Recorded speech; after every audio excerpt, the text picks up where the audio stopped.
Welcome to the Thin Blue Line Outdoors Podcast. This pig came bottling. Just ended up puking last night. It sucked.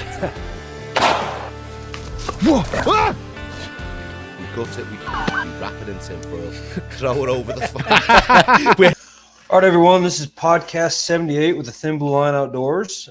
We've been on a roll here lately, especially getting a lot of other first responders on the podcast. Super excited about this. I'm going to introduce Garrett. So Garrett is my brother-in-law and also team member. And Garrett, have you been on the podcast? I was just thinking I about have that. not been on the podcast. I've been kind of the quiet guy behind the scenes.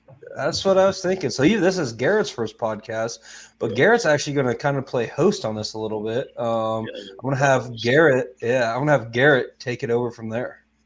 All right. Well, as you guys know, I'm Garrett, Cody's brother-in-law. I am a deputy here in Central Illinois, the same county Cody's in, but he's a nerd and he's a city police officer. He's just not my jurisdiction. So much bigger than him. But yeah, I kind of new to deer hunting. Started in, I think, 2017. I killed my first doe on a kind of a spur of the moment shotgun hunt, and ever since then, I was a broke college kid too. So kind of dove deep into that. You know, meat was pretty cheap doing it that way, doing the redneck grocery shopping, as Cody calls it. So been bow hunting pretty much since then, and have a lot to learn still, but kind of learning as trial and error as it goes. But you got three deer down? Three deer? How many deer you got down with your bow now? At least three, I know. Maybe more. Three. I shot 3 this year. Okay. Covered 2. I shot 1 last year. I think I'm 4 or 5 now.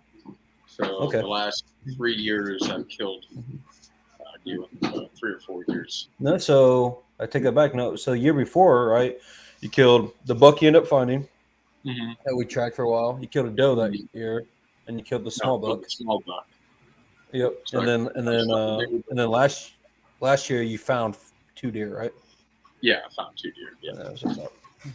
So yeah, just it took a lot of transition, because I've been a waterfowl hunter my entire life, pretty much since I was, I think, 11. I've mainly waterfowl hunted and did a bunch of small game hunting like rabbit, squirrel, and stuff. So nobody in my family really deer hunted except for my grandpa. So that was kind of a big learning curve for me. But I think I've kind of been there, done that in the waterfowl world. In small game, there's really not a whole lot to it. So the learning aspect of deer hunting kind of really drew me in. And I get very obsessive when I find something new I really like. So at first I was like, oh, it's not going to cost me a lot of money. And Oh boy. Yeah. Now I'm just as bad as any addict. So yeah. But enough about me. This is my good pal Brock. I met him at the police academy in 2020. We suffered together. So Suffered in silence together. Yeah, suffered in silence together. So what's going on? Were you guys the first class in that academy or second? No, we were 7th class. I was the first class for corrections when I went through. When we went through, they were still building the facility. Okay. So I got to go twice. Okay. Lucky you. Yeah, I had the same room, so it was bad. That's funny. Yeah. But what's going on, everybody? My name's Brock. I am a police officer in East Central Illinois. I've been bow hunting since 2018. I've been shooting a bow probably since I could walk, honestly. My dad never hunted or anything like that, but my grandfather did, and both of my uncles did, and that's what got me into it. And I mean, I've got memories. I grew up in the woods, and I think I got my first deer in 2006 shotgun season. Fluke, didn't even expect to see anything, but shot a 141 inch 10 point. I still can't believe it, but fell out of it for a little bit because of sports and whatnot growing up, and then got back into it in 2018. And like what Garrett was saying, when we get invested into something, it's bad because it's full send completely. And like I've got a chronograph out in the garage. I'm doing paper tuning and like all the tuning I can do. This year, my main goal is I want to try to get one with a recurve because Yeah. It's really bad. When I send it, I'm fully sending it. Yep. But I love shotgun hunting, but bow hunting to me is, I mean, just being up close to something that you know that you could kill it and they have no idea you're there. I love that more than anything. And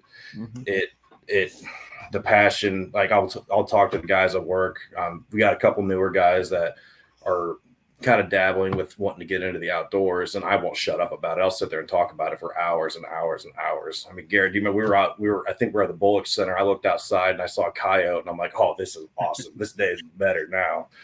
But the whitetail is my big thing, but I got a bird dog this year and got into pheasant hunting. This is my first year pheasant hunting and got pretty involved in that. And small game, I mean, I love hunting anything. I don't care. Going out in the woods, shooting stumps with, I don't care. I love it. I get that. Yeah, absolutely. I mean, this is it's a dangerous road to go down once you start introducing people. Because it's just a downward spiral. You start on, you have your bow, then you start practicing with that, and then you start obsessing about your arrows and then broadheads, and you're doing research, and then next thing you'll know, like you're checking out, different ammo brands and experiment with it. That's where it gets dangerous fast. I just think it's funny looking back to like when you started to what we are right now. We don't know everything. We never will. But looking back to when we first started, we knew nothing. And what we're doing now, like the broadhead setups that we were shooting, like when I was I am nowhere even remotely close to that. And it just the different research, the different like the platforms of the hunting industry and whatnot that it's opening up, and we're all getting more and more knowledge, and the science that's coming out with all this stuff is unbelievable. Yeah. So Brock is also a big fan of shooting heavy arrows like we are. Oh, I shoot telephone poles. What is your that's what I appreciate about you, Oh yeah. What is your total arrow weight? Because I remember you saying that your broadheads were like 150 grains, is that right? 200. 200, okay. Yeah. For the compound is 200. Total arrow weight, I believe, is I want to say about 640, I think. And then you beat me. That's impressive. I forget my arrow length and whatnot, but they're Tough Head Evolution single bevels, and I get those stupid sharp where right before season starts, you'll know I've been sharpening broadheads because I'll come to work and I'm missing hair on my arms. I look like an addict, but I do lighted knocks and everything that adds a little bit of weight too. But for the I'm pulling 75 pounds, so it gets there in a hurry. But for the traditional one, that's where I'm experimenting right now because I got a Black Eagle that I'm working on tuning and whatnot, and I put all the inserts in it, and with the broadhead, there's no feathers, no nothing. It's 800 and something grain. I'm not going to use it because I got to figure this out. I waited today to start laughing at it. So the broadhead is 300 grains. It's a 300 grain broadhead. I'm pulling 62 pounds on a Black Widow, and the bow shoots amazing. But like my wife, she held my arrow and she was looking at hers and like my broadhead weighs more than your entire arrow. And the broadheads, I mean, they're huge. They're that 3 to 1 inch ratio and everything. And they're I don't have the dangerous heads, but they're huge. Yeah, Cody got me hooked onto Ranch Berry. So that's a dangerous place to go. Yeah. So basically happened. This was been 2021, I think. It was my first bow kill ever, I guess you should say. I ended up losing the deer, but the neighbor found it. It was still on the property, but we lost blood. Anyway, it was a 30-yard shot. I think I just got too excited when I shot. I immediately wanted to peek, and I pulled it to the left. Or up and down was perfect, but I hit him right in the shoulder, and I was shooting the bow I had at the time. Only went up to 60 pounds. They were really light arrows, and I was shooting a mechanical broadhead, which the broadhead did its job. It was just poor shot placement by me. I smacked him right in the shoulder. He went 80 yards, stood there forever. And I'm texting Cody. I was like, I just shot a buck. I think I said that like 15 times in one text. I was so excited. And it was just at daylight too, because I heard him fighting beforehand. So, and then this buck comes out. It's the biggest buck I saw ever hunting. I've seen a ton around here, but first one I've seen that big while hunting. Sorry, the dog's bone. I figured it's the dog. So anyway, shot it in the shoulder. He went 80 yards. We gave him time. I think we gave him like 3 hours, 4 hours, something like that. Yeah, because I was hunting, and we agreed I was going to get down hunting, and I hunted to like 10:30, and then I had to drive there. Yeah, it was like in November 1st or something like that. Yeah. So, and it was warm that day, and we tracked him.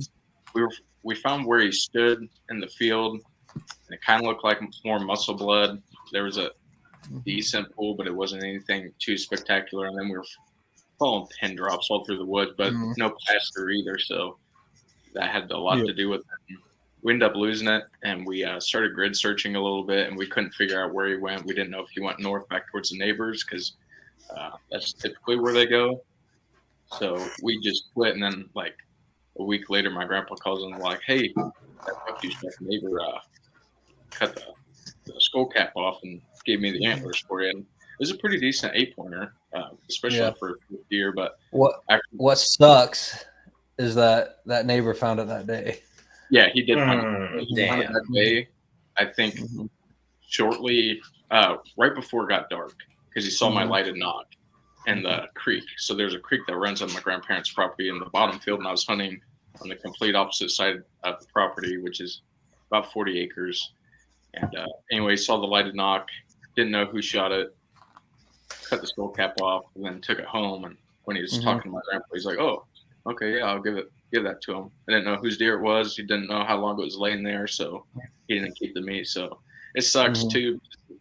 It was on the property line, so it would have definitely been a recoverable deer. Yeah, and we almost checked that too. We were talking about it. Like, should we check it? And we're like, oh, probably not going towards water because it was a shoulder shot. So we just were like, you know what? It's probably a non-lethal hit. Not finding a lot of blood. End up being lethal. But since then, I've only ever lost one other deer, and that was this year. But after that whole season, Cody told me about Ranch Berry. Cody shot at the time, I don't know if he still does, shot day 6 arrows. Oh, yeah, I still do. Yep. Okay. So I started looking up their stuff, and then I bought the 100 grain outsert, I think a stainless steel outsert, and we weighed my arrows this year. I also switched to a fixed blade too because I didn't want to repeat. Not saying mechanicals don't work, because I know they do. I started feeling more confident with the fixed head. So I think my total arrow weight was like 592, 590, somewhere along there. So I've had a lot of success. I'll get into that later with the doe I shot this year and the buck. But I gotta ask. The struggle stick. I just got into that game myself, Brock. So this year was the first year I've done it. I started in January, went hog hunting in February, killed a hog with it, and then shot 2 with it. I shot 2. The first one was charging me. Oh shit! Yeah, I shot it. It's on the video. I shot it in the ass as it was running at me, and that actually ends up running at one of our buddies, a coworker actually of Garrett's. Runs right at him, and he ends up dropping it. Shoots it twice with a shotgun and then 4 times with his pistol. That pig did not want to go down. Yeah, he was angry. That pig got shot a whole bunch. But anyway, and then like 10-15 minutes later, the pig I ended up killing. My recurve came by and made a perfect quartering away shot. Hit the offside shoulder, broke it. Super happy with it. But then I just got back from one of our local archery clubs, Black Diamond Archery Club. Just shot the whole course with my recurve for the first time. Did okay. I could do better, but I'm going bear hunting in May. Oh boy! I'm hoping to bring the recurve with me bear hunting. There's another shoot in April. That's going to be my deciding factor. If I shoot well in April, I'll take it. If I don't, I'll take the compound. So we'll see. It's a humbling piece of equipment, to say the least. Mhm. I shot the best buck I've ever shot with a bow. I shot this year, and then afterwards, the property we were at, I didn't even shoot that buck on this property. My uncle and my wife and I leased another property, and there are 2 shooters on this property. So I felt disgusting going back out. Like, hey, I can get another one, but it's like, that's not fair to my uncle and my wife. So I was like, okay, here's the deal. I'm going to go, but I'm going to bring the recurve. So if it comes out, I won't feel bad at this point. So I'm sitting in the tree with it on my lap, like, oh, this is going to be entertaining. And a little spike walks out at 15 yards. I don't think 15 yards has ever looked that far away in my life. Oh, yeah. It is insane. Mhm. Just sitting there like, oh my gosh. But then you practice more and more, because I mean, I am very, very much it.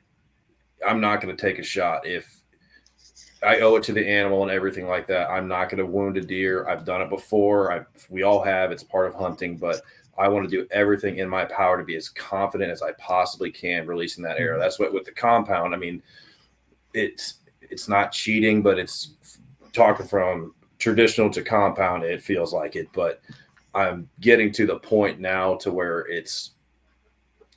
sometimes, I mean, you've probably done it before, Cody, too. You practice and you go out, and it's weird because you're cocky and you can hit whatever you're looking at, and I can't explain it. And then there's other days you couldn't hit water if you fell out of a boat. So I don't know what happens, but I told myself last year I was going to do it too, but this year I'm committing to it. I've got a bag target. I've blown it out already. So I don't know how. I mean, last year I was shooting the same bow, and mid shooting it, I blew the string up. And my uncle's like, I've been shooting a traditional bow my whole life, and I've never obliterated a string. What the hell? And I'm like, dude, I shoot a lot. I mean, I got calluses on my fingers. It's bad when we get committed to something. It's bad. Yep. No, I get that. And I know Black Widow. I know I've looked at their bows. I've thought about getting it. But the bow I'm shooting is actually one that Garrett's grandpa gave me, and I don't know how long. Yeah, I don't know how long that bow was sitting in his garage. And then he gave it to me. I wasn't even married to Garrett's sister yet. I was just dating her at the time. And I remember I was just looking at it. He handed it to me, and it said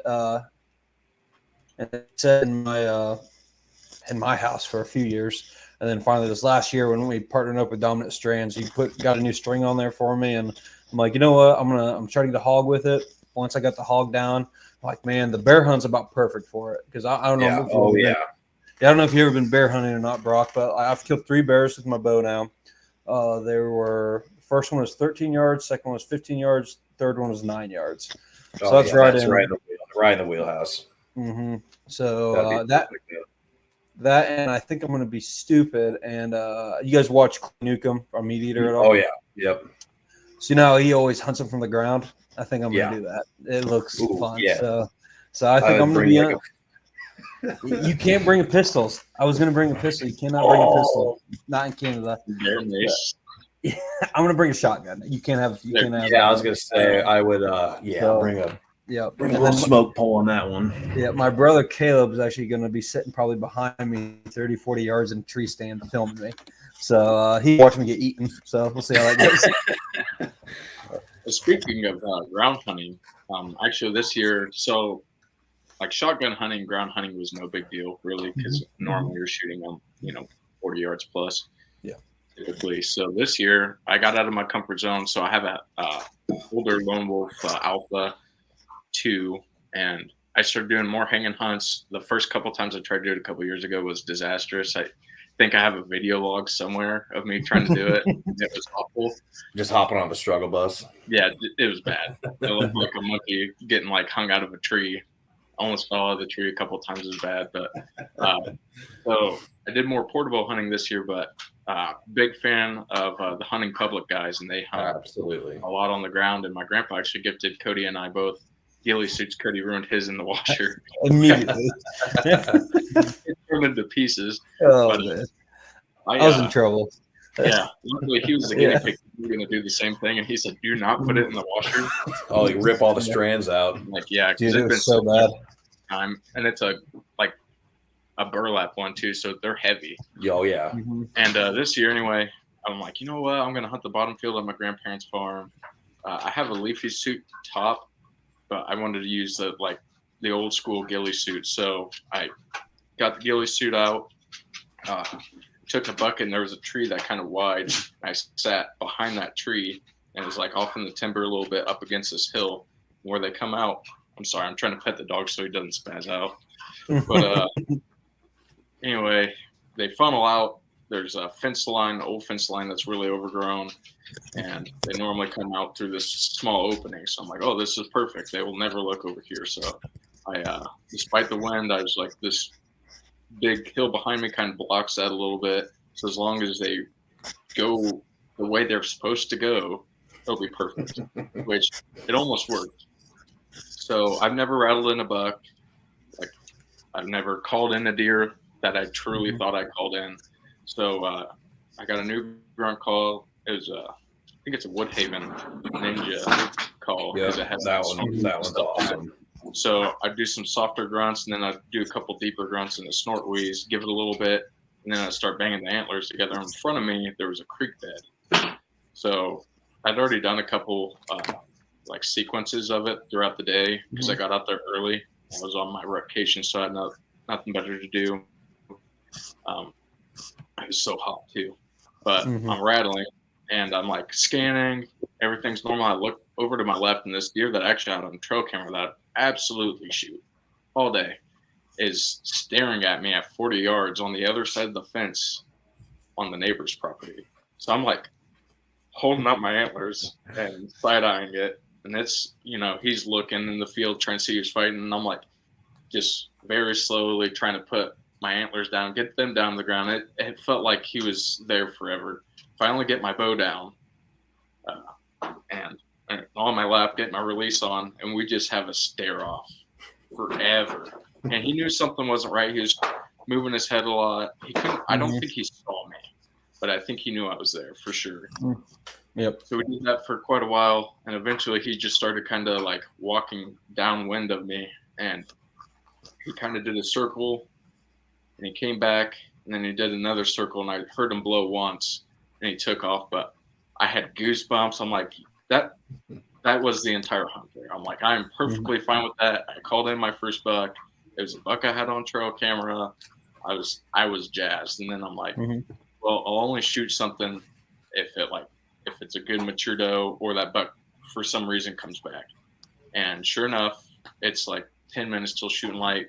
4 does pop out of the creek bed on the neighbor's side. There's one really big, I'm guessing the mom doe comes out, and the really small doe comes through first, and I'd already ranged it. I'm like, this opening where they come through is 20 yards. Anything past that would be like 25. So it's getting really dark in those bottoms too, because you have hills on the backside of me, and then there's just a bunch of brush in the front, so it gets really dark really fast down there.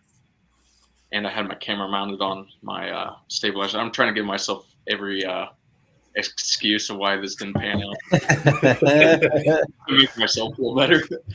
But for some reason, they all three come trotting in, and I'm like, oh, it's go time. Had the camera on, drew back, and I shot. And I'm like, it looked a little low, but I thought I hit her in the heart. She jumps, she takes off running, she goes to the creek bed. I'm like, cool.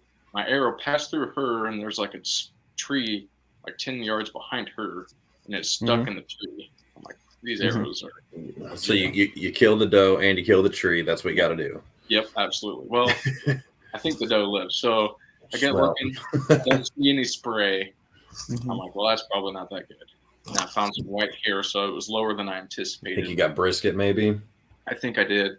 So I back out. I'm trying to call Cody.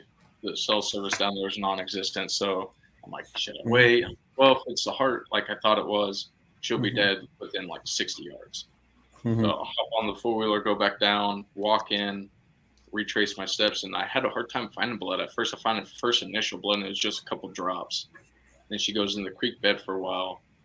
So I start walking through the creek. I'm finding some blood, but nothing too spectacular. It was the good right red, but I didn't see a whole lot. And since it was a pass-through, I was really expecting it to start to spray if I did hit her in the heart. So I follow that for a while, and I find a spot where she stood for a little bit, and the blood that was on the ground was like smaller than the size of a softball. Yeah, not a good sign. Not a good sign. Mhm. So then I get into the thickest brush, I think, in the county. I'm on my hands and knees in the dark. I have my hat on backwards because my hat kept getting ripped off my head, and I'm crawling around. My light started going out, so I'm using my phone too, crawling, and I'm finding just pin drops. And the pin drops got smaller and smaller and smaller. And eventually I lost it. And I just, on my hands and knees, circled like about 4 times, and I was drenched in sweat. Now I'm mad because I'm all stuck up as the briars, and I'm like, you know what, I think I'm good. I went back, checked the blood again, didn't see any bubbles in it. All right, she's probably, if she is hurt that bad, she's going to be coyote, but I think I don't think it was a lethal hit, even though I didn't find blood. But ground hunting, these are the tangents I warned you about. Ground hunting, it was pretty wild. And it looks like good for me because I am terrified of heights. I've gotten better since I've started hunting out of a tree stand. But I get real sketched out sometimes, especially when it starts to get windy and I'm swaying. I shoot a lot of times off my butt. Yeah, I was just thinking, didn't I scare the hell out of you? Garrett and I hunted one time together last year, and of course we didn't see anything when we went. But I bring my tree saddle, so a lot of times I can climb up whoever's got their stand up and just pop on the backside of the tree and saddle up. Well, he's in the front of me. I'm behind him setting up the saddle, and I drop my camera, my GoPro camera. I do remember. It would have hit. He's like, jeez. I thought he was coming down. I didn't know what I was going to do. He's just going to have to bump around on the ground. He's going to hop on with you. Yeah. My platform for the stand too. Like I have longer legs than Cody. I'm still short. Yeah. So they were quite the distance between the steps were more than desirable for him and I. And then my platform was like almost over top of the steps, so I had to like get up on the platform on my stomach, and I'm like going at it, and I'm sweating the entire time. I'm like, if I fall, freaking bad. Yeah, and then we didn't see anything. Yes, that's how that goes. I remember I hung up I think it was last summer. I went and my wife and I went out and hung up a stand, and I had the screw-in steps. And I'm 6'2", my wife is 5'7", so she's quite a bit shorter than me. And I'm up there putting out the screws in, and I'm not thinking. Normally I try to go like just up to my knee. I'm not. I'm going like way over.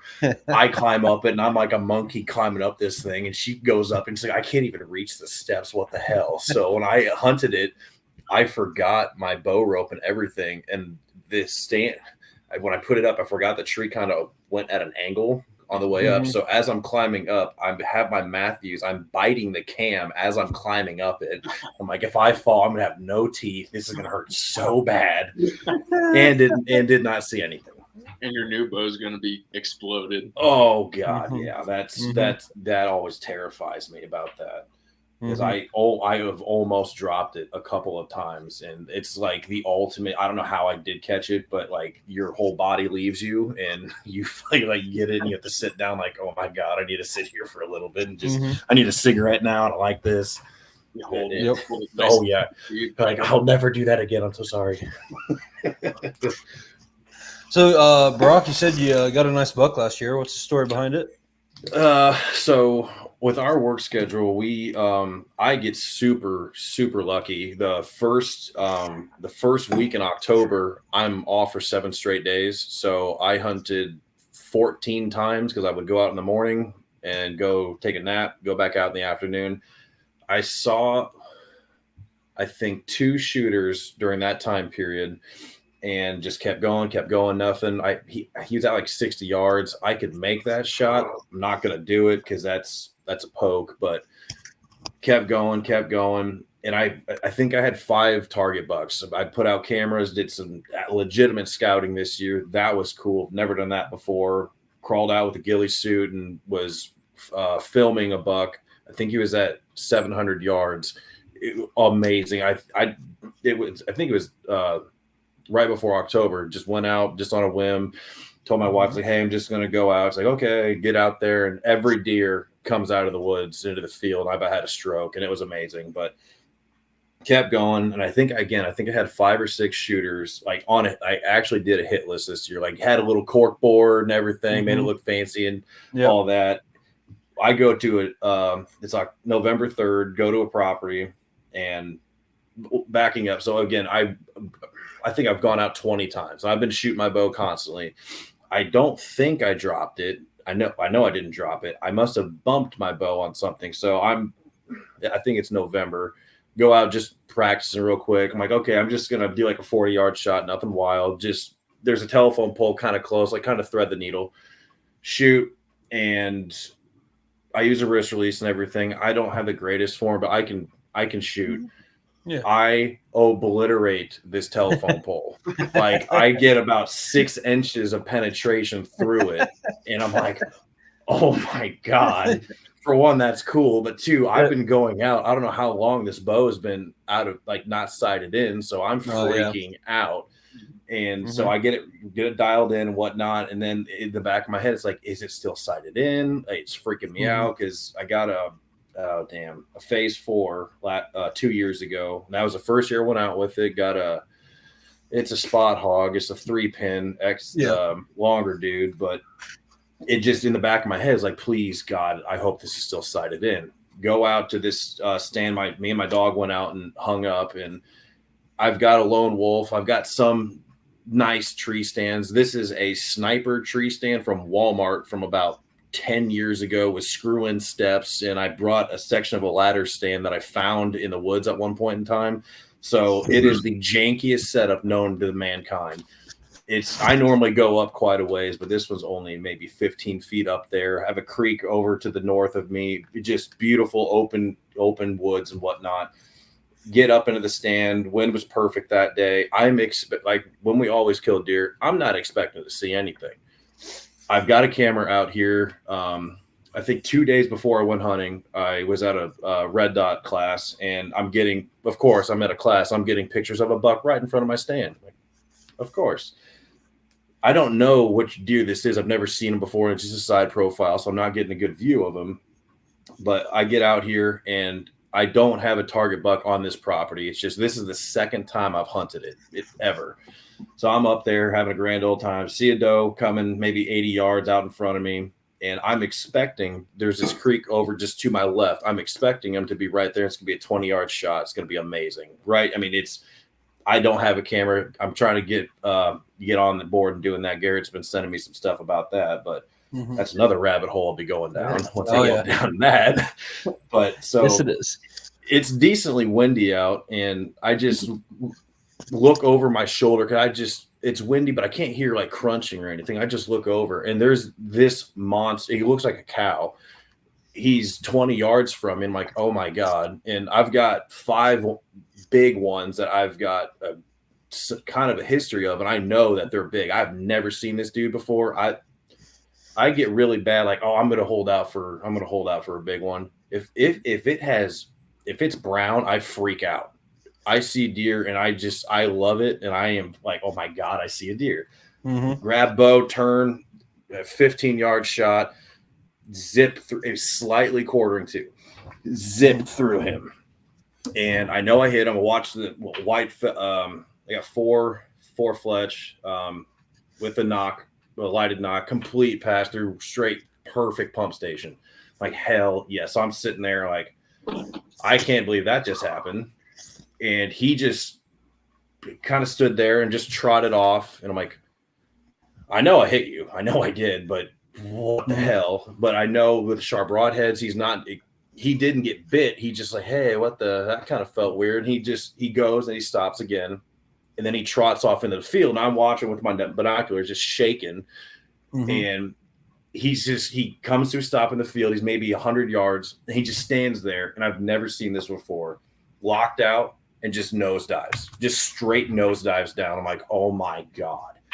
I always wait 30 minutes. Even if I watch them drop, I will wait 30 minutes. I'll call my friend and he will tell me, do not get out of that tree. I couldn't set my watch because I couldn't function anymore. And I watched him drop. I was like, this is over with. So I'm like, oh my gosh, this is awesome. Climb down, attempt to find my arrow, find it later. Couldn't find it at that time. And I'm just following the blood trail out, and we're spraying. I'm like, we're golden. I watched him fall over. We're good. We get out to the field. I'm walking out to him. And this big bastard lifts his head up, and I about have a stroke.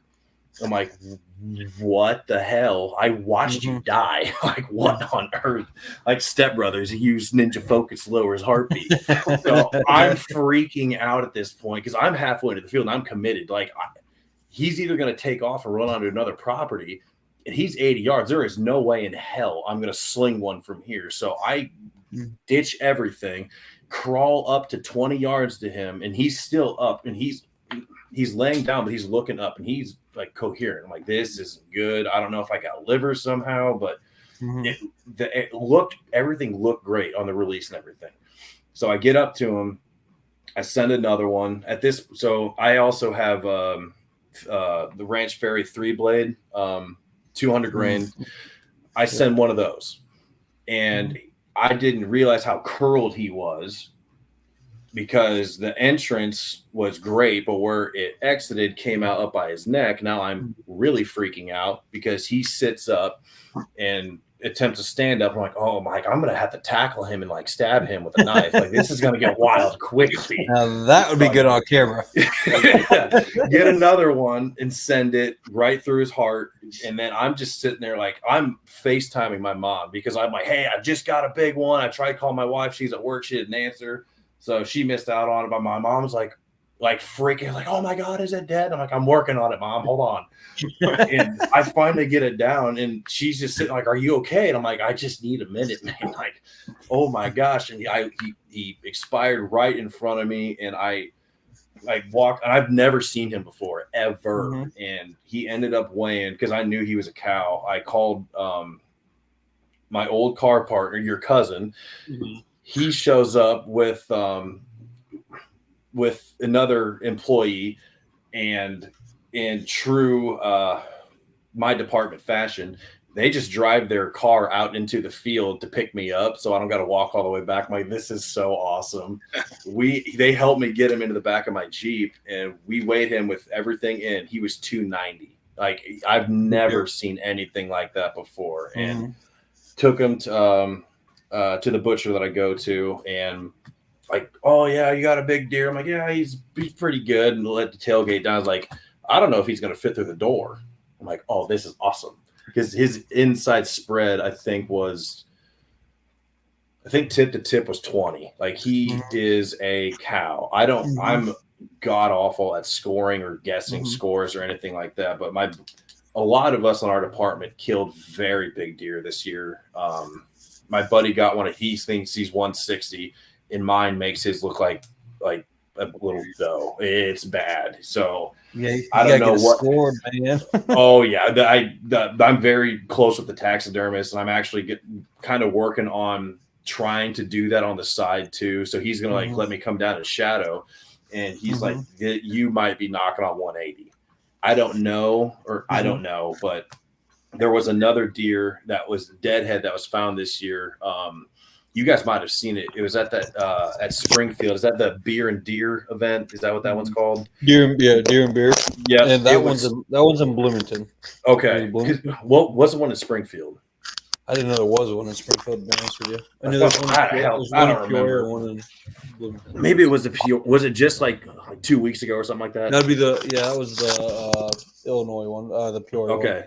So this deadhead was brought down there and officially scored, grossed at 274. Yep, I saw that deadhead. I know what you're talking about. Yeah. So that was found maybe 5 miles from one of the tree stands. There's no way I've ever seen that deer before, but like that's the caliber of stuff where I'm at, and it like, I love where I'm from because of that reason. Like, I can drive around for work, and Garrett, I know you do it too. Oh yeah. I used to just do hash marks of how many deer I would see while working. Now I have a pitch counter because I kept blowing through pens, and it's amazing. But I can't.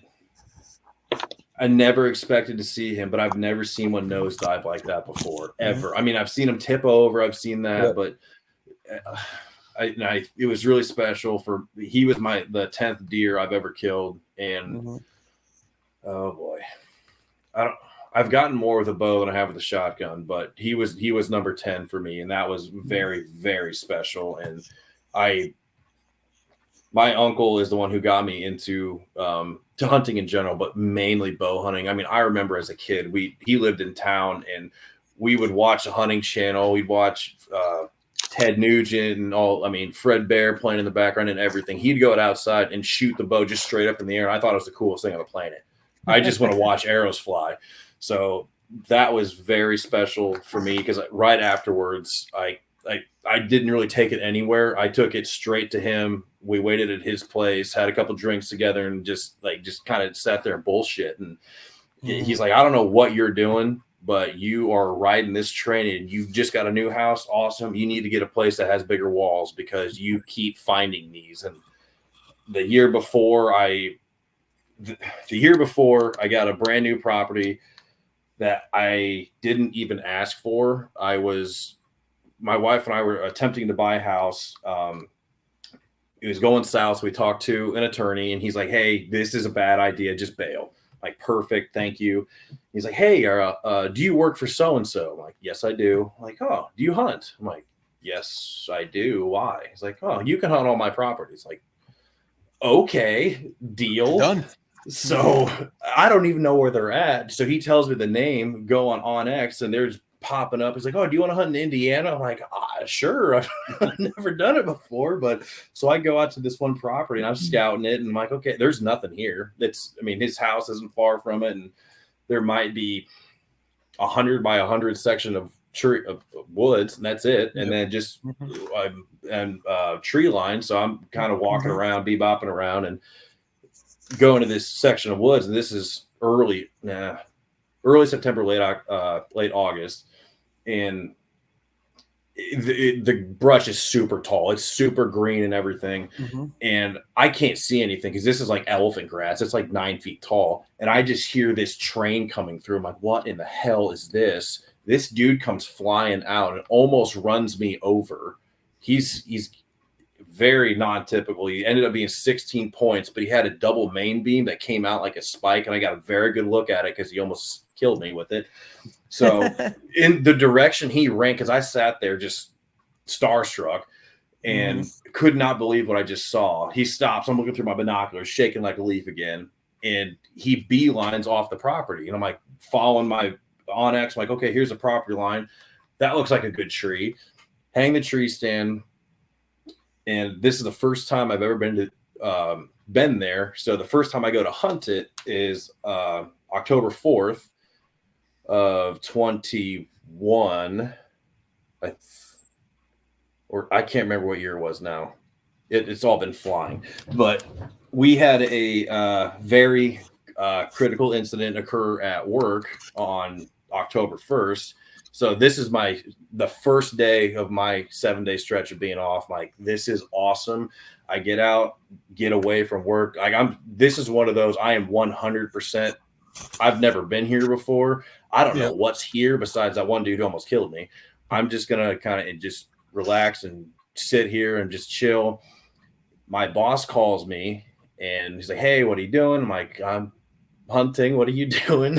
He's like, I need you to come here tomorrow. I need you to come talk to some people. I'm like, okay. He's like, are you sure you're doing good? I'm like, I'm doing pretty good. I'm in a tree stand. I don't think you can get any better. And this monster comes out. And I watch him for an hour. He's at 100 yards. And I would rather them surprise me all day long instead of me sitting there and staring at him because it eats me up. I agree. So he disappears and we're coming down to the wire. I think it's 3 minutes before legal light, and I have it like when legal light's down, I know when it is, and he appears and he's walking towards me in this bean field. Ended up taking a shot at 27 yards, and I get up to him and I'm like, what the hell is this? I can't get my hands around the base of his abnormal, and I've got bear paws, and I'm like, my uncle comes, he's like, I don't know what you're doing, but can you rub some of this off on me? Because this is insane. And I'm like, this is all because of you, man. You're the one who got me into this. And he's like, yeah, but this is not normal. he's been hunting his whole life, and he's got some huge deer. Mainly his are shotgun, but he has been compound hunting. But when I grew up, it was traditional only. I'm long bows and everything. He would get a compound, or someone would be shooting a compound. Like, that's a wheelie bow. They're a sissy. And I'm like, hell yeah, they are. We shoot traditional. And then now here I am using compounds and stuff. Yep. But that one was. I had another one that I think it was in 2021. Got off work at 2 a.m, drove out to the property. This is opening day of shotgun season. Slept in the back of my Jeep, froze my ass off. Woke up more fired up than I knew why. And my uncle and I went out together, and I was like, hey, what stand do you want to sit in? He's like, go ahead and go to this one. I forgot my shooting sticks. I'm like, awesome. Okay. Go sit in it. We're 150 yards apart, and this monster comes out before legal. And I'm staring at him like, oh my God, I can't tell how big he is. I can just see main beams. That's all. And I ended up shooting him. I didn't know it. My uncle's looking at the same deer, except he's got a tree blocking his vitals, and he was going to sit in the tree stand I'm in. So he's like, I get up to him. He ended up being 162 inches. And when I shot him, I've never experienced this, smoke him. He runs directly to my tree, does 3 circles, and then just drops. It's a nice feeling. I'm sitting there staring at him, and my uncle's like, do you want to get down? I'm like, no, you try to get one too. Let's double. This will be amazing. Didn't end up working out, but that's what I get very lucky with a lot of things. But so the question is, how are you going to beat that this year? 200, I don't 200 or bust. If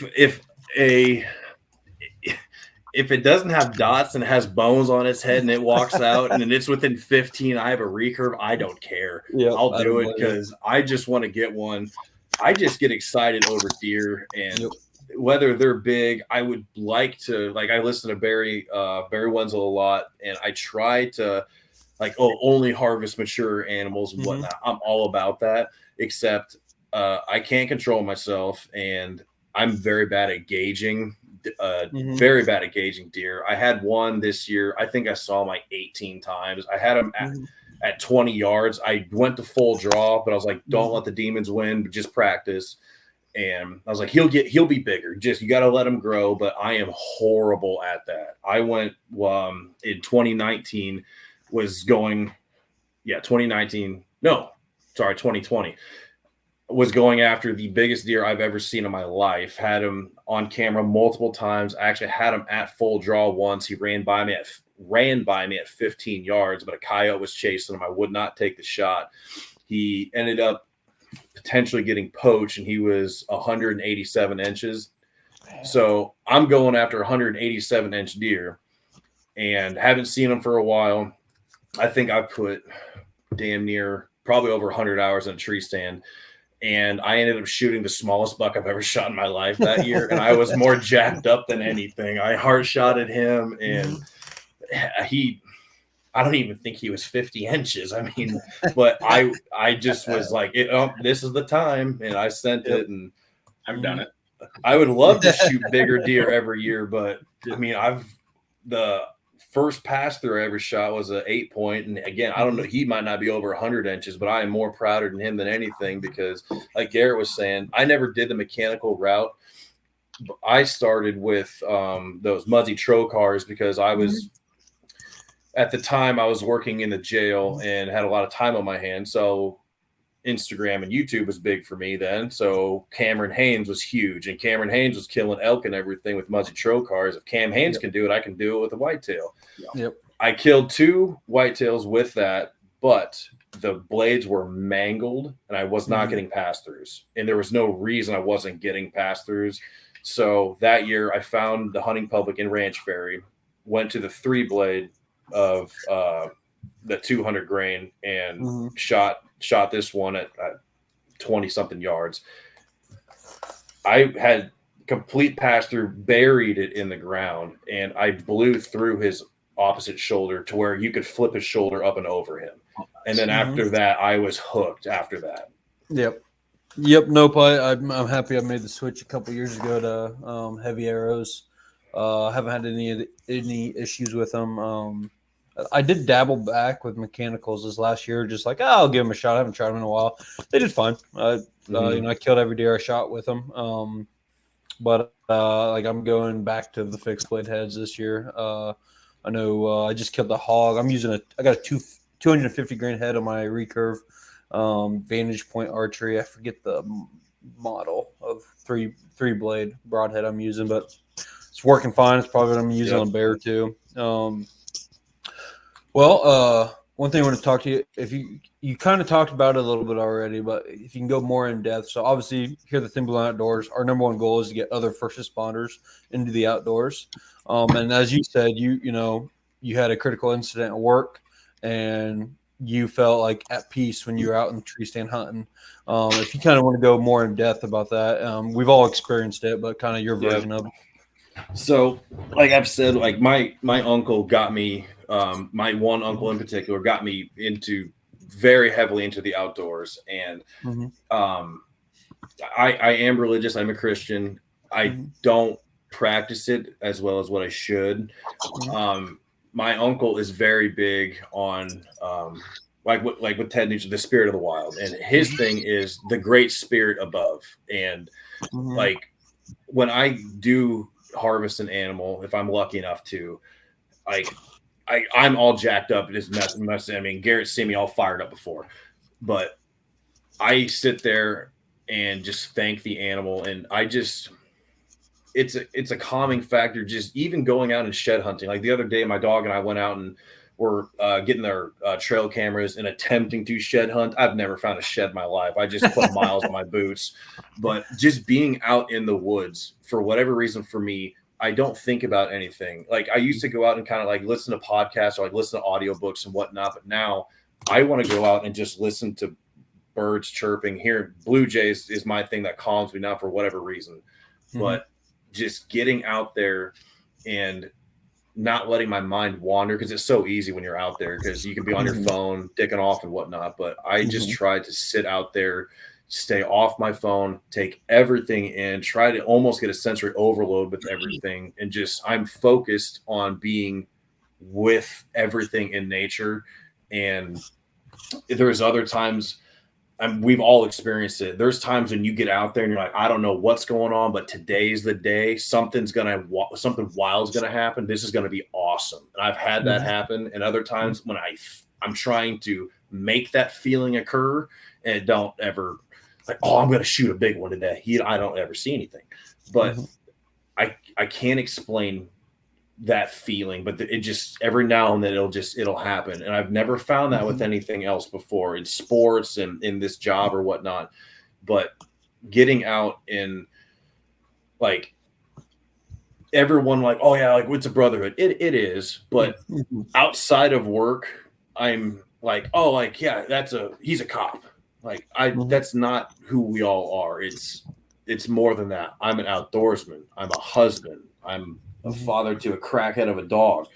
Like, it's more than just that. To me, just because a lot of the guys that are on our department now are younger, and they're like kind of wanting to get into hunting and whatnot. I'm like, amazing. What do you want to do it for? Like, oh, I want to get like shoot big deer. Or I want to. We had one guy. He's like, I just want to like harvest my own meat. I'm like, oh my God, this is the best. This is perfect. Here, Stephen Ranella, good luck. And gave him the cookbooks and everything, and they're all going that. My mom cooks. She's like the den mother for our department. She cooks meals for us all the time. I don't know how many, either between massacholi, what else has she done? Ginormous, like 10 pounds of massacholi full of deer meat for our entire department. So it's getting everyone's like, oh, this is good. I'm like, yeah, do you know what that is? You can go do that too. Yeah. It's like, oh, really? I'm like, yeah, it's going to cost a lot of money, but you can go do that too. But it's. I got a funny story about that. So I got one of Garrett's coworkers in the hunting years ago when we worked for the same agency. And I remember he was like 1 year into deer hunting, and he said, and so he's had nothing. He didn't have a gun, didn't have a bow, didn't have clothing. So that first year, man, it was expensive. He spent a lot of money. Oh, I'm yeah. talking about Josh. And anyway, I remember he told me, like, after that first year, he goes, I can't wait. I have everything now. Like, I'll get my money back. And I'm like, no, you won't. Yeah, you think you will. If you think about it, deer meat is so expensive by the time you add everything in. It's just like neck hunting. You're like, oh, that wasn't a whole lot. You start adding tags, bow, arrows. That's why don't look at the big picture, because you'll just sit there and make yourself sick. But it's the tranquility it gives you. That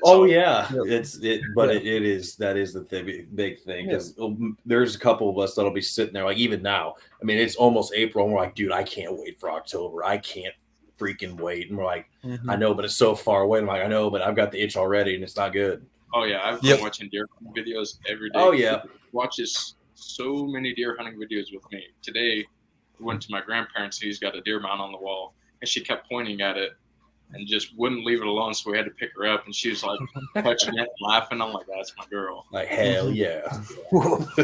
Yeah. And that's gonna get nothing but more expensive when she gets into it. Yeah, but then I can piggyback off that and go, we need it. Oh, yes, honey, we need this. Yeah, absolutely. 100%. I'm already doing that. So, so one thing before we end this, Brock, when we talk about, so I hunt about everything, but one thing I don't have a lot of experience in that you brought up is you're getting into upland bird hunting. I've dabbled in it. I've killed some pheasants and stuff, but I'm a novice, that's for sure. Yep. You just want to kind of talk about your experience with that.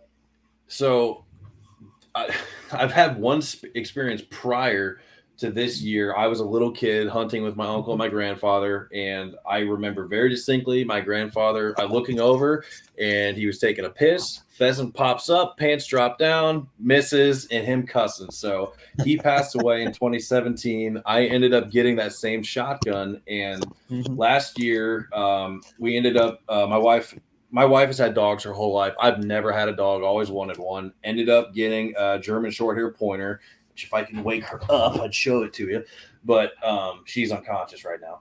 But so they're these guys that I got her from, like, oh, she's a very, like, the family's very good, big into hunting. I'm like, oh, awesome. And so I ended up sending her to a dog training school in a different county by us for mainly obedience, because we do have a bigger yard. I'll just let her run loose and whatnot, but also dabble in hunting a little bit. So she comes back, and where my parents have a property across the street, there's pheasants there all the time. So I ended up getting permission to go there, and this dog points at everything.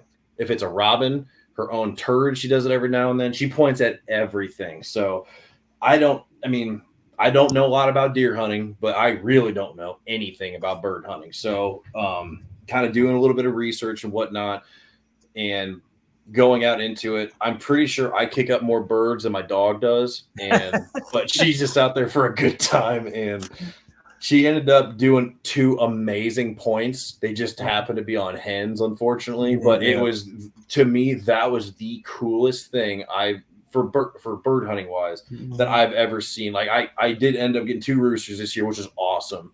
But seeing my dog point out at a bird, that was the coolest thing.